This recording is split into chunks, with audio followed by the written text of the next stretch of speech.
Hello and welcome to the next episode of Make It or Break It. Today we're gonna have touchpad transplant to one of the best small factor laptops. This one is the cheapest model. It doesn't even have the trackpad, but it was cheap, so with a good screen, so I decided to give it a go. Okay, first of all we need to disable the internal battery.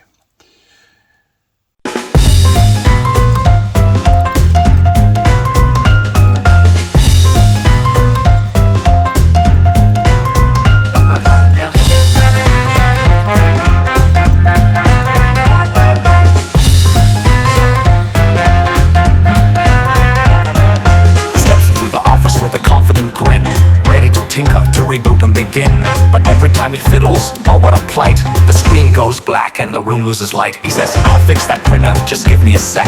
But soon enough it's spitting paper in a wreck.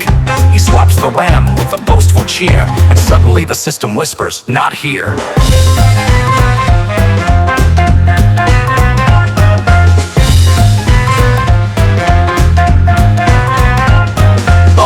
Technician with your tools and flair, you bring more chaos than anyone could bear. Instead of fixing, you break what works and leave us in the lurch with a puzzled smirk. He opens up the laptop to check inside. With cables and connections he'll enjoy the ride, but when he's done it won't power on. It's tricky tech, he says, but I'll press on.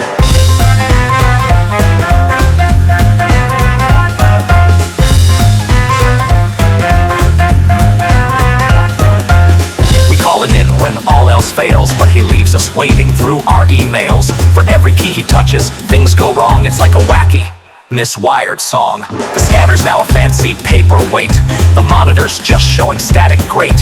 He thinks he's got it under control, but the coffee maker's on full reboot mode.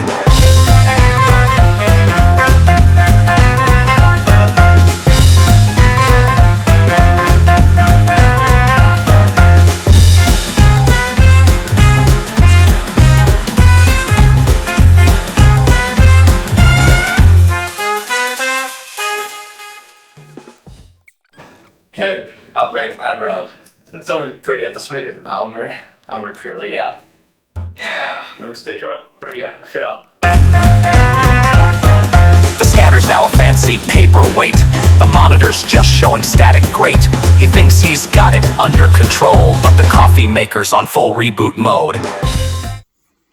And this concludes our episode of Make It or Break It.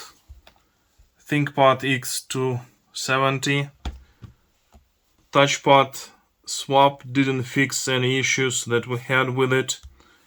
Buttons still don't work with the original semantic driver. Not semantic, synaptics. So in this episode we didn't break it, and at the same time we didn't make it. Thanks, and hear you next time. Bye.